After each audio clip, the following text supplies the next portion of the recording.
전에 말씀드려주신 대로 그 강의 시작 전부터 굉장히 부담이 큽니다. 우선 그 네카 5주년 굉장히 축하드리고 또 네카 원장님이신 이태한님께서 아산병원 교수님께서 축하하는 마음이 두 배로 큽니다. 그래서 오늘 그 제가 말씀드린 내용은 이제 공익적 그 에비던스 베이스드 리서치 모델로서 제가 이제 미국의 그 듀크 의대 1년 한 반 정도 연수를 갔었는데 최근 이제 가장 이슈가 되고 있는 그 컴퍼리티브 이펙티브니스 리서치에 대해서 말씀을 드리도록 하겠습니다. 그래서 클리니컬 리서치 사이클은 이제 페이지 1, 2를 거쳐서 페이지 3 트라이얼을 이제 하게 됩니다. 그래서 이제 미국 같은 경우는 이제 FDA 가이드라인이라든지 한국 같은 경우는 KFDA 가이드라인에서 퍼포먼스 인디케이터를 통해서 이제 아웃컴 리서치를 하고 또 여기서 부족한 면이 있으면 다시 컨셉을 만들어서 클리니컬 트라이얼을 하게 되는 그런 연구입니다. 그러면은 이런 그 연구를 수행하는 여러 기관들이 많습니다. 이제 서울 아산병원처럼 그 어카데믹 메디컬 센터, 그다음에 이제 일반 대학병원처럼 대부분 이제 어카데믹 메디컬 센터가 있고 또 국가에서 연구를 할 수도 있고 그다음에 이제 큰 제약회사들은 대부분 그 CRO라고 해서 Contract Research Organization이라고 해서 퀸타일이나 퍼렉셀 이런 데서 어마어마한 막대한 자금을 주어서 그 연구를 임상 연구를 많이 시행합니다. 하지만 그 CRO에서 하는 연구들이 아까 그 이제 배성수 교수님께서 말씀 주신 것처럼 실제로 공익에 도움이 되는 이 회사 이익에 반하는 그런 연구는 절대로 하지 않기 때문에 이 실제 환자를 보면서 언맨 니드가 있을 때 그걸 해결해 줄 수 있는 연구를 하는 경우가 그렇게 많지가 않습니다. 그래서 그럼 이 어카데믹 메디컬 센터에서 이 CRO의 기능을 할 수 있는 그런 이제 조직을 갖춘 게 이제 어카데믹 리서치 오거나이제이션이라고 해서 ARO라고 합니다. 그래서 큰 ARO 센터들이 있지만 제가 갔다 온 것이 이제 듀크에 있는 듀크 클리니컬 리서치 인스티튜트에서 전 세계에서 가장 큰 ARO입니다. 임상 리서치만 1,500명이고 스태티스티션 패컬티가 한 40명이고 굉장히 규모가 커서 제가 한 1년 반 동안 정말 부잣집에 아주 시골 가난한 촌놈이 진짜 머슴으로 가 있는 그런 느낌이 들었습니다. 그래서 많이 배우면 야 이게 참 한국적으로 이게 한계가 많구나 이런 것들을 실제로 이제 몸소 경험했습니다. 그래서 많은 연구를 합니다. 그래서 여기서 뭐 한 연구를 최근 한 5년 동안에 한 것만 추려보더라도 티카글레르라는 그 급성 심근경색 환자한테 쓰는 약인데 18,624명, 그 다음에 에픽사반이라고 우리가 심방세동한테 쓰는 약인데 18,200명, 그 다음에 또 리바록사반이라고 에픽 환자 14,200명, 그 다음에 에픽사반이라고 또 어큐트 코로나리 신드롬한테 쓰는 7,400명, 그 다음에 프라스그렐이라고 또 어큐트 코로나리 7,200명을 이거를 한 3, 4년 동안에 싹 다 하는 그런 어마어마한 진짜 항공모함 같은 그런 조직이었습니다. 그래서 야 진짜 대단하다. 이제 내가 한국에 돌아가서 무슨 연구를 할 수 있을까 굉장히 이제 자존감을 쌓기도 했는데 또 이분들이 이제 ARO다 보니까 여러 가지 실제 프랙티스에서 언맨 니즈가 있어가지고 이 사이언티픽한 리더십을 끌고 가면서 자기들이 하고 싶은 이 공익적인 연구도 많이 수행을 하고 있습니다. 또 여기에 이제 계신 분들이 FDA의 그 헬스케어의 주로 이제 레귤러토리 패널 이런 데 계신 분들이 많아가지고 실제로 여기서 한 연구가 FDA 가이드라인에 반영되고 아주 다이렉트하게 그 환자 펄시에 반영되고 이런 경우가 굉장히 많았습니다. 그래서 그 여러 가지 연구들 중에 가장 그 이제 매주 거의 얘기하다시피 한 탑 프라이어티가 Comparative Effectiveness Research 그래서 비교 효과 연구였습니다. 그래서 이거의 백그라운드는 지금도 현재도 굉장히 이슈가 되고 있지만 오바마 케어라고 해서 그 어포더블 케어 액트 미국이 워낙에 이 메디컬 케어가 굉장히 어렵기 때문에 간단하게 얘기해서 전 국민 의료보험을 이제 한국처럼 만들려고 하는 겁니다. 그래서 모두 의료보험을 사든지 아니면 안 할 거면 벌금을 내든지 그래서 이게 이제 그 찬성하는 사람들은 이제 더 많은 빈민층한테도 아주 어포더블하게 의료를 제공할 수 있겠고 이제 반대하는 다른 사람들은 어떻게 그 하나의 원 사이즈 핏 모델을 모든 사람한테 적용할 수 있느냐 그래서 갑론을박이 많고 또 이게 웹사이트가 말썽을 일으켜서 굉장히 막 지금 오바마 대통령의 지지도가 많이 떨어지고 그래서 현재 굉장히 이슈가 되고 있습니다. 그래서 여기 이제 이슈로서 이제 실질적으로 프랙티컬하게 연구비를 써야 되는데 그 이슈 중에 하나로서 이제 예전에 했던 그 환자한테 직접 도움을 줄 수 없는 그런 연구들은 버짓을 자르고 프랙티컬하게 환자한테 직접 인포메이션 줄 수 있는 그런 연구에 돈을 투자하더라. 그래서 이제 CER이 굉장히 붐이 된 겁니다. 그래서 그 CER에 대한 거는 뭐 디프런트한 뭐 예방이라든지 진단이라든지 치료라든지 헬스 컨디션을 모니터링할 수 있는 이런 모든 다양한 분야에 있어서 환자뿐만 아니라 의사들, 디시전 메이커한테 실질적으로 도움이 줄 수 있는 실전 연구를 하자고 하는 것이 이제 CER의 근간입니다. 그래서 프랙티스에서 정말 난리지게 언맨 니드가 뭔지를 전문가 집단이 잘 조율을 해서 찾아서 거기에 대한 연구를 해서 환자한테 직접적으로 도움을 주자. 그래서 여기에 있어서 두 가지가 크게 이제 이슈가 되죠. 그래서 가장 그걸 잘할 수 있는 방법이 라지 스케일 레지스트리나 RCT를 하더라도 프랙티컬 RCT에서 CER RCT를 이제 하자고 하는 거입니다. 그래서 에비던스 베이스드가 사실 많은 것 같지만 저희가 이제 메디컬 트레이닝에서 받는 한 절반 정도는 차후에 바뀌는 경우가 많습니다. 그리고 또 외국의 데이터만 보더라도 2006년 자마의 실린 걸 보면 심장내과 분야에서 제대로 된 RCT에 근거한 에비던스 베이스드 메디슨은 많은 게 한 26%, 한 70%는 레지스트리라든지 그냥 전문가 의견이라든지 우리가 정말 이게 제대로 된 치료인지 모르고 하는 경우도 사실은 많습니다. 더 데이터가 많이 이제 필요로 하는 거죠. 그래서 CER이 이런 유사한 연구는 굉장히 예전부터 많았는데 왜 붐이 됐냐? 돈을 많이 확 투자하기로 했으니까 이제 붐이 되는 겁니다. 그래서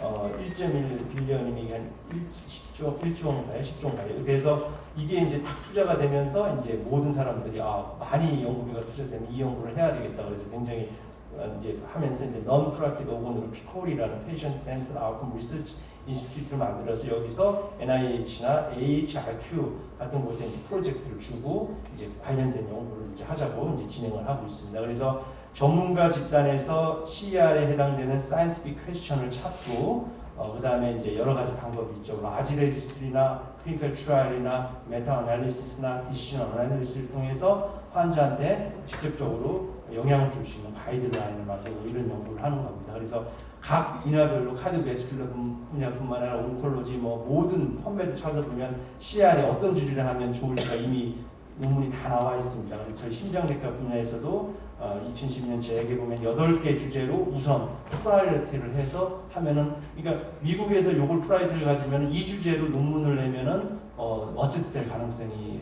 훨씬 큽니다. 이제 미국 사람들이 언맨 니드가 있어서 관심을 있어 하는 그런 분야이기 때문에 그래서 이미 각 분야별로 인스티튜트 오브 메디슨에서 어떤 연구를 했으면 좋겠다 CER 연구로 다 주제 선정을 했습니다. 그래서 프라이머리 리서치 에리아 100대 과제, 세컨더리 리서치 에리아 200개 과제 그래서 그 찾아보면은 이제 그거 타겟으로 연구를 하면 훨씬 에비던스가 될 수 있는 이제 우리나라에서 대한순환대학교나 대한내분비내과학회 논문을 실린다고 해서 에비던스가 되는 경우는 잘 없는 것 같습니다. 하지만 NEGM이나 샤마를 안 쓰시면 그게 NEGM이 될 수가 있거든요. 그래서 그런 이제 프라이어티를 가진 리서치를 더 하면은 훨씬 더 이제 에비던스를 쌓을 수 있습니다. 그래서 거의 많은 부분이 헬스케어 딜리버리 시스템이 많고 그다음에 레이셜이나 에스닉 디퍼런스 각 분야별로 이제 프라이머리 선정 주제들이 있습니다. 그래서 인스티튜트 오브 메디슨에 찾아보시면 거기에 이제 각 항목별로 자세히 설명이 돼 있고 그러면 그 대표적인 예로 이제 프랙티컬 RCT라고 해서 이제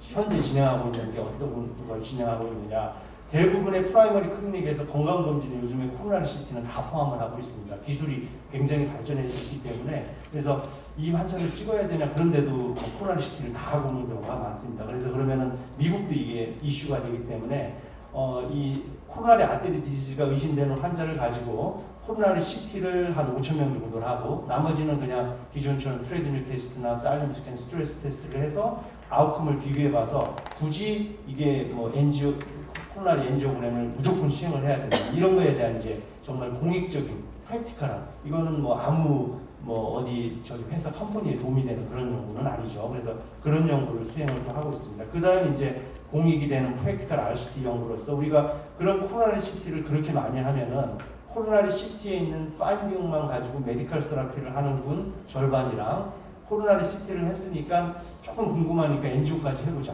이런 분 절반으로 해가지고 RCT를 하는 겁니다. 그래서 그걸 이제 비교해서 하는 모든 진짜 카디오베스큘라 디지즈에 전공하는 사람들이 알고 싶어하는 하지만 컴퍼니들은 관심 없는 이런 연구들을 이제 피콜이나 이런 데서 지원을 해서 현재 진행 중에 있습니다. 그리고 그 다음으로 그러면 더 쉽게 어세스할 수 있는 방법으로 레지스트리를 질환별로 만들었습니다. 그래서 우리나라 보건복지부에서 질환별 레지스트리를 구축을 많이 하려고 하는데 뭐 어큐트 코로나리 신드롬 이거는 ACC라는 학회에서 한 7가지 주제별로 레지스트리를 만들고 이거는 AHA라는 학회에서 각 질환별로 레지스트리를 만들었습니다. 그래서 레지스트리에 그 보면은 이게 우리가 실전에서 코로나리 엔지오그래피를 했는데 그게 환자의 진단에 얼마나 도움이 되느냐. 그래서 제 멘토로 있던 분이 이제 뉴잉글랜드 저널 메디슨에 실었던 건데 미국의 663개 센터가 NCDR이라는 내셔널 레지스트리에 참여해서 200만 명 정도가 레지스트리에 참여를 해서 아무리 익스클루전을 해도 한 400만 명이 남으니까 NCN이 될 수밖에 없는 거죠. 그래서 여기서 아주 기본적인 파인딩만 해도 실제로 환자를 보는데 굉장히 큰 도움을 줄 수가 있기 때문에 이제 그런 큰 레지스트리의 에비던스가 될 수 있습니다. 그래서 이 NCDR, CRF가 그렇게 복잡하지 않습니다. 한 6개, 6장, 5장 이게 버전이 이제 계속 바뀌긴 하는데 이 5장, 6장 정도밖에 안 됩니다. 이게 이제 한 700개 센터가 참여를 해서 필업을 하면서 볼런터리하게 필업을 하면서 이제 연구를 하고 참여한 모든 병원은 피리오딕하게 논문 서미트를 하듯이 프로포즈를 서미션해서 그 프로포즈를 어셉트되면 이 NCDR이라는 커미티에서 그 어널리시스 펀딩까지 다 지원해주고 논문화까지 다 이렇게 서포트를 해주는 그런 작업을 합니다. 저도 몇 번 냈는데 굉장히 되기가 어렵습니다. 한 6번 냈는데 다 떨어졌습니다. 그리고 그 다음에 이제 실제로 이제 심장내과에서 한 연구를 보면 Comparative Effectiveness 리서치 제목에 요즘에 이게 들어가면 일단은 인하우스 리뷰를 통과하는 경우가 많습니다. 요즘 추세가. 그래서 Comparative Effectiveness 리뷰에서 심장 환자에서 수술을 할 것이냐 스텐트를 할 것이냐 비교를 하는 연구를 했습니다. 그래서 이 경우에도 이게 이제 CMS라고 해서 Center for Medicare Medicaid System 우리나라 건강보험공단이랑 똑같은 거죠. 건강보험공단에 청구하는 건데 이것만 가지고는 사실은 논문을 쓸 수 없는 경우가 많습니다. 이게 이 CMS 클레임 여기에 있는 변수들이 연구를 목적으로 생긴 게 아니기 때문에 우리 피검사도 이게 딱 타겟된 거를 프로스펙티브하게 보지 않으면 아무리 많은 피를 모아도 결국엔 가비지가 되는 경우가 거의 99%지 않습니까? 그래서 CMS 클레임을 이용을 하는데 CAS-PCI라는 PCR 스텐트를 하는 레지스트리랑 미국에서 수술을 하는 레지스트리 두 개에 참여하는 그 레지스트리 센터의 CMS랑 링키지를 시키는 겁니다. 그래서 학회에서 주관하는 레지스트리와 국가에서 주관하는 CMS 클레임을 링키지 시켜서 그럼 학회에서 주관하는 CRF에 조금 스페시픽한 베리어블들이 있고 여기서는 인하스피탈 아웃컴과 65세 이상에서의 모텔리티 아웃컴을 싹 측정을 할 수 있습니다. 그래서 두 가지를 링크를 해서 에비던스를 이제 만들어내는 거죠. 그래서 그 언메저드 컴파운드에 대해서 어떻게 해서 여기 이제 NECM에 이제 나왔던 연문이고요. 그래서 한국형 CR 발전 방향에 대해서도 이제 저희들 보건복지부나 이런 데서 요즘에 CR에 관심을 많이 가지고 있습니다. 그래서 이게 민간 대학이라든지 공공에 있어서의 아주 콜라보레이션이 사실은 CR 연구의 성패를 좌우하는 큰 그런 주제입니다. 그래서 공공기관에서는 환자의 아웃컴에 영향을 미치는 통계청 자료라든지 메가 데이터를 갖고 있을 거고 민간에서는 그 환자의 스페시픽하게 정말 어떤 치료를 받았는지 이게 양쪽에 있어서 한쪽만 부실해도 이게 논문이 안 되거나 에비던스를 사실 만들 수 없는 경우가 훨씬 많습니다. 그래서 이게 되려면은 이 병원 차원도 아니고 학회 차원에서 질환별 네트워크라든지 질환별 레지스트리를 잘 구성해서 오스십이라든지 이런 데 문제가 없게끔 이런 것들을 잘 만드는 게 이 한국형 성공적인 CR 모델의 아주 초석이 될 것 같습니다. 그래서 또 이제 서울 아산병원에서 이제 이런 빅데이터를 다루기 위해서 아산병원의 전 환자 시스템을 이게 익명화해가지고 우리가 이 내셔널 데이터랑 좀 링크를 하려고 하는 이런 DB 시스템을 최근에 개발을 해서 이제 실행 단계에 있는 그런 게 있습니다. 그래서 이제 한국에서 퓨처 CR은 이제 제대로 된 환자한테 공익이 되는 프랙티컬 RCT라든지 이런 걸 하려면은 공공민간 컬래버레이션이 굉장히 중요하고 빅데이터의 개방, 우리가 이제 개인 병원이라든지 이제 민간에서는 알 수 없는 그런 병원이 많습니다. 그리고 이게 내셔널 레지스트리는 학회 차원에서 내셔널 레지스트리가 필요할 것 같고요. 그다음에 프랙티컬 RCT에 대한 국가적 지원과 연구를 이제 우리가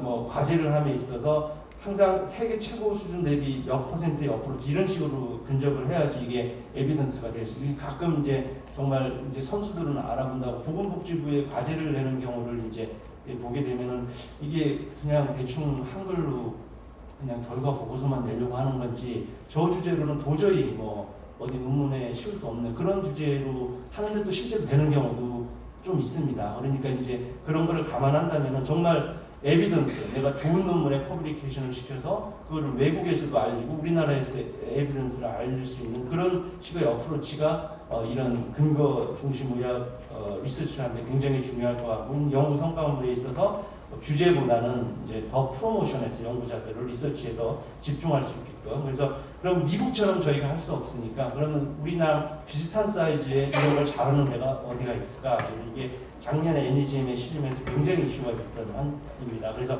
급성 심근경색 환자에서 이제 찌꺼기가 있는데 그거를 그냥 스텐트를 하는 경우와 아니면 그거를 살살살살 긁어내고 스텐트를 하는 경우를 굉장히 레지스트가 디베이트가 많았습니다. 그래서 여기에 보면은 환자를 인도를 하는데 National Comprehensive 스웨디시 코로나리 엔지오그래피 엔지오플라스티 레지스트리에서 RCT를 인도를 했다고 이렇게 하는 겁니다. 그래서 NEJM 그 사이트를 보면은 이 테이스트 트라이얼 멀티센터 프로스펙티브 오픈 라벨 트라이얼인데 population based registry를 이용한 인프라스트럭처를 이용해서 환자분들을 RCT를 시켰다는 겁니다. 그래서 여기서도 보시면 거기에 이제 웹 베이스드, 인터넷 베이스드 스웨디시 웹 시스템 for enhancement and development of evidence based care in heart disease. 그래서 스웨덴 하트 이 공익을 위한 어떤 레지스트리죠. 여기에서 RCT에 참여하는 환자를 인도를 하는 겁니다. 그래서 실제로 보면은 프라이머리 PCI에서 전체 레지스트리에 있는 환자가 이만큼인데 RCT에 무려 60%를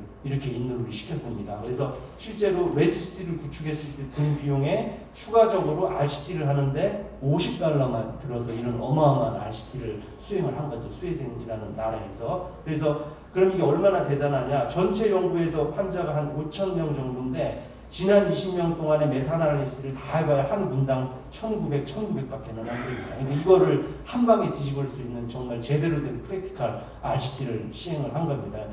저희들뿐만 아니라 미국 사람들도 깜짝 놀랐죠. 그래서 Next Disruptive Health Technology, Disruptive가 이게 우리가 파괴적인 이런 테크놀로지라는 거죠. 그래서 미국에 있는 FDA에 있는 카디오베스큘라 디지즈 하버드에 계신 마이클 로이어 선생님께서 이게 레지스트리 베이스드 RCT가 퓨처 HTA 헬스 테크놀로지 우리 RCT에서 나가야 되는 그런 방향이 아닌가 하고 그런 에디토리얼을 이제 쓰신 적이 있습니다.